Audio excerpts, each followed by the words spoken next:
یہ نہیں ہے کہ ایسی معافی ہو کہ جی آپ نے جو کیا، انہوں نے بڑے گھناونے، بڑے ہی ہینیس جرائم کا ارتکاب کیا ہے، لوگوں کو قتل کیا ہے، شہید ہوئے ہیں ہمارے ورکر، 9 مئی کو 25 ورکر۔ یہ نہیں ہو سکتا ہے کہ جی وہ ان کا خون ہم معاف کریں، نہ خدا معاف کرتا ہے، نہ ان کے ورثاء کو ہی آکھیں کہ دیت کی رقم لیں۔ پھر لوگوں کے کاروبار تباہ کیے ہیں۔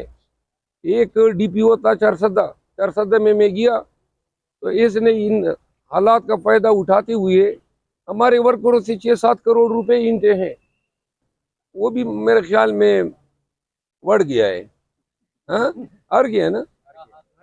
بہرحال ایسے لوگوں کے ماتھے پہ جو ہے نا ان کی ذلت لکھی ہوتی ہے۔ اس نے ہارنا ہی تھا، یہ کیا اپوزیشن لیڈر تھا، اور یہ نون میں شامل ہو گیا۔ بہرحال چھوڑیں، یہ اب گمنامی میں 1:30 بجے میرے گھر مٹھائی تو نہیں لائے تھے، سارا دن ادھر پھرتا ہوں، لیکن چونکہ دن میں لوگ ہوتے ہیں میرے ساتھ، کیمرے ہیں، موبائل ہیں، تو اس لیے انہوں نے پھر کل جب آنریبل محسن اختر کیانی صاحب کی عدالت میں نے یہ کہا، عدالت نے بھی کہا کہ گھروں میں اگر رات کو ڈانٹے باندھ کے یا نقاب لگا کے آپ گھسیں گے تو اس کے بعد اس کا ریئیکشن رد عمل بھی آ سکتا ہے۔ میں وکیل ہوں، مجھے پتہ ہے قانون مجھے حق دیتا ہے کہ میرے گھر میں گھسنے والے کسی شخص کو رات اندھیرے میں، چاہے وہ کوئی ہی کیوں نہ ہو، اس کو روکنے کے لیے میں اس پہ فائر ماروں۔ تو لہٰذا اب میں نے اپنی سیکیورٹی کے خاطر خواہ بندوبست کیے ہیں، وارنٹ دے کر کوئی آئے گا تو آئے گا، اور اگر بغیر وارنٹ کے کوئی آئے گا تو بے شک وہ ہمیں مارے گا، لیکن ہم کوئی آرام سے ان کو گھر میں اندر گھسنے نہیں دیں گے۔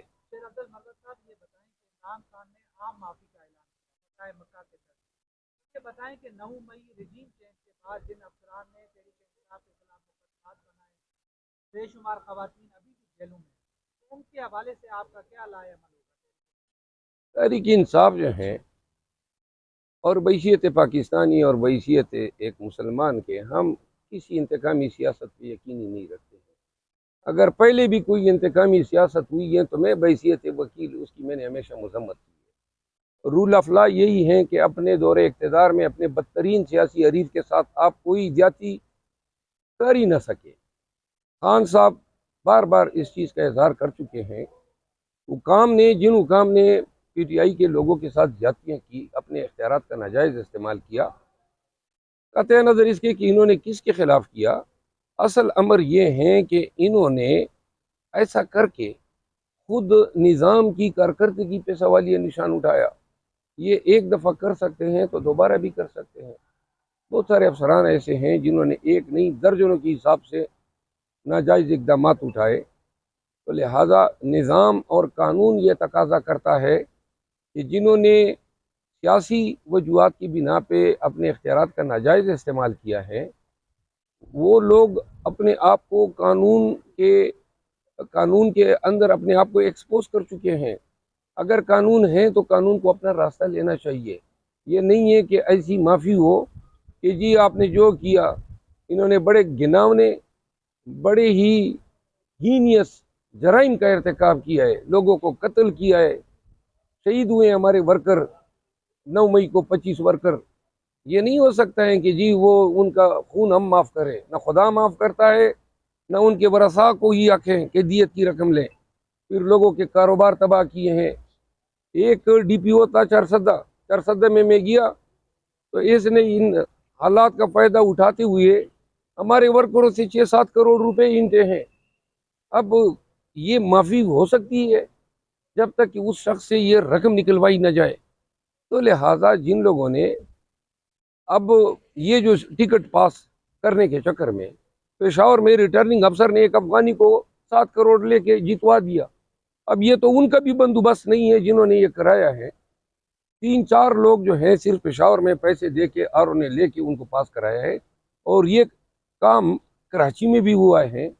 لہٰذا یہ جرائم کس طرح قابل معافی ہو سکتے ہیں؟ مروا صاحب، نون لیگ کہتی ہے کہ ہمارے ساتھ بھی دھاندلی ہوئی ہے، ہمارے بڑے نامی گرامی جو سیاستدان ہیں وہ ہارے ہیں، اور وہ کہتے ہیں کہ ہمارے ساتھ کے پی کے میں دھاندلی کی گئی ہے۔ آپ کہتے ہیں ہمارے ساتھ پنجاب میں دھاندلی کی گئی ہے، آپ کہتے ہیں ہمارے ساتھ اسلام آباد میں بھی دھاندلی ہے، وہ آپ کے خلاف بھی کہتے ہیں کہ ہمارے ساتھ کے پی کے میں بھی دھاندلی ہے۔ جی، کے پی کے میں تو ان کے کل 7 امیدوار کھڑے تھے 44 کی سیٹوں پہ، اس میں سے 2 یہ جیت چکے ہیں بقول ان کے، 5 رہ گئے ہیں، اس میں ان کا ایک امیدوار میرے حلقے میں تھا اور اس نے 43 ووٹ لیے ہیں۔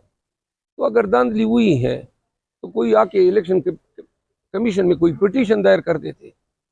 ایک بھی پٹیشن نون نے دائر نہیں کی ہے، ماں سوائے مانسیرا کا، جہاں شہزادہ گستا سب جیتا ہے، اور نواز شریف نے درخواست دی ہے کہ ریکاؤنٹ کرائیں، اور ریکاؤنٹ کا بندوبست کرنے کے لیے یہ وہاں پہ ووٹ پرنٹ کرا رہا تھا لاہور میں احسان، جو ان کے پارٹی کا آفس بیئرر ہے، تو لہٰذا وہی پرنٹڈ ووٹ جو ہیں ریکاؤنٹ سے پہلے تیلوں میں ڈالنے تھے اور اس کو جتوانے کا پروگرام تھا۔ مریم نواز نے پنجاب جو وزیر اعلیٰ پنجاب ہاؤس ہے اس کی صفائیاں شروع کروا دی ہیں اور کرسی پہ بیٹھنے کے لیے بالکل تیار ہو چکی ہیں، بیوروکریسی انڈر کام کر رہی ہے، اور ٹھیک کہتی ہے، ہے بیوروکریسی کے اوپر جو بھی تنقید کرے گا اس کو قانون کے کٹہرے میں ہم لائیں گے۔ مریم نواز شریف، شہباز شریف، یہ اپریل 2022 کے بعد سے لے کر آج تک انہی کی حکمرانی ہے۔ یہ محسن نقوی، یہ کاکڑ، یہ شاہ جی جو کے پی میں بیٹھا ہے، یا جو جج صاحب سندھ میں بیٹھے، یہ سارے تو صرف اور صرف سٹوجیز ہے، یہ تو ان کی ہرکاریں ہیں۔ انہوں نے اسی دور میں ہمارے ساتھ انہی نگرانوں کے ذریعے یہی مظالم کا سلسلہ جاری رکھا ہے۔ مریم نواز اپنی سیٹ ہار چکی ہے صوبائی اسمبلی کی، نواز شریف لاہور کی سیٹ ہار چکا ہے، یہ کہتے ہیں ہم نے حکومت کرنی ہے۔ اب زبردستی کا تو کوئی علاج ہی نہیں ہے۔ راجہ ریاض صاحب کہہ رہے ہیں کہ ہم پٹے ووٹر کو سلام بھی کریں تو آگے سے جواب نہیں دیتے، جانتے نہیں۔ راجہ ریاض وہ موٹا سا، اپوزیشن لیڈر تھے، جو لیڈر اچھا وہ جو لیڈر تھے اپوزیشن کے، ہاں جی، اچھا بہرحال وہ بھی میرے خیال میں وڑ گیا ہے، ہاں ہار گیا نا۔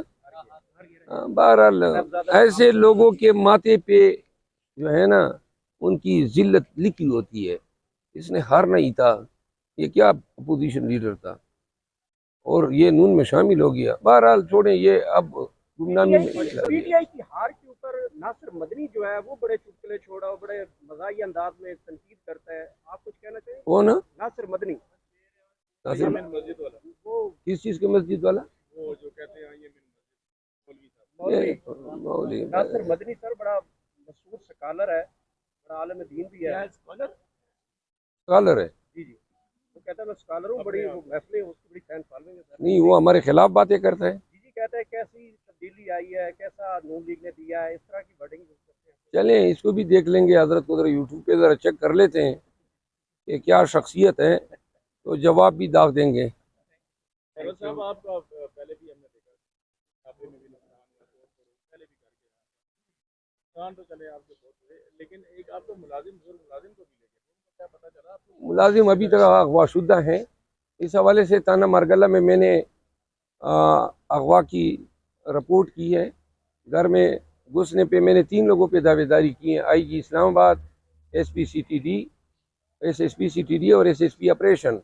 اس کے علاوہ جو ان کی ایما پہ یہ کام ہوا ہے اس شخص کا بھی مجھے نام کا پتہ چل گیا ہے، ایک انٹیلیجنس ایجنسی ہے، اور بیسیکلی آپریشن ان کی ایما پہ ہوا ہے، یہ نئی کود آئی ہے۔ اور اس حوالے سے میں جو ان کے حکام ہیں ایک لیٹر لکھ رہا ہوں، ان شخص کا نام بھی میں بتا رہا ہوں، اور میں نے اپنے خاندان میں اور اوورسیز پاکستانیز کے پاس ایک ویڈیو بنائی ہے کہ اگر میں غائب ہوا، مجھے کوئی نقصان ہوا تو وہی کرنل صاحب ذمہ دار ہوں گے۔ شکریہ۔